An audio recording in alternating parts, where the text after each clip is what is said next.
Bonjour à tous. La Cour de cassation a récemment jugé que le fait pour un salarié de ne pas respecter le délai pour demander un congé sabbatique ne dispense pas l'employeur de répondre dans les délais prévus légalement. L'absence de réponse est alors considérée comme une acceptation tacite. Nous revenons sur cette décision dans notre JT de novembre.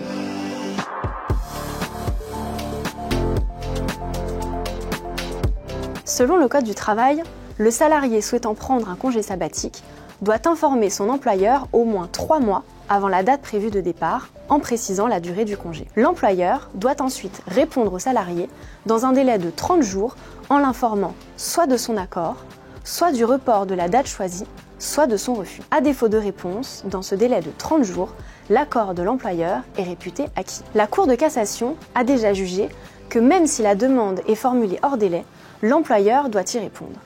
À défaut de réponse, son accord tacite sur la date de départ du salarié est acquis. La Cour de cassation vient de confirmer sa position dans un arrêt du 2 octobre.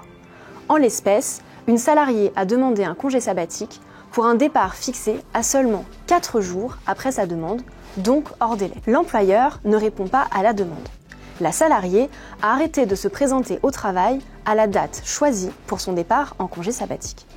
L'employeur, après mise en demeure de justifier son absence, l'a licenciée pour faute grave. La salariée conteste son licenciement.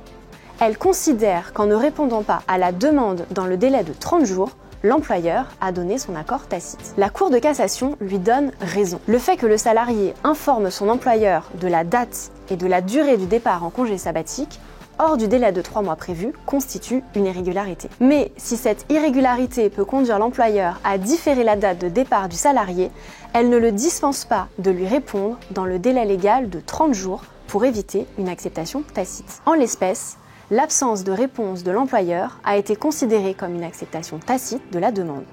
Et l'absence de la salariée, en raison de son départ en congé, n'a pas été jugée fautive. Notre conseil, répondez impérativement à toute demande de congé dans le délai imparti, même si cette demande est faite hors délai. Le départ en congé du salarié, en contradiction avec votre réponse, pourra être sanctionné. Évidemment, nous sommes à vos côtés pour vous accompagner dans la gestion de vos dossiers RH. À bientôt!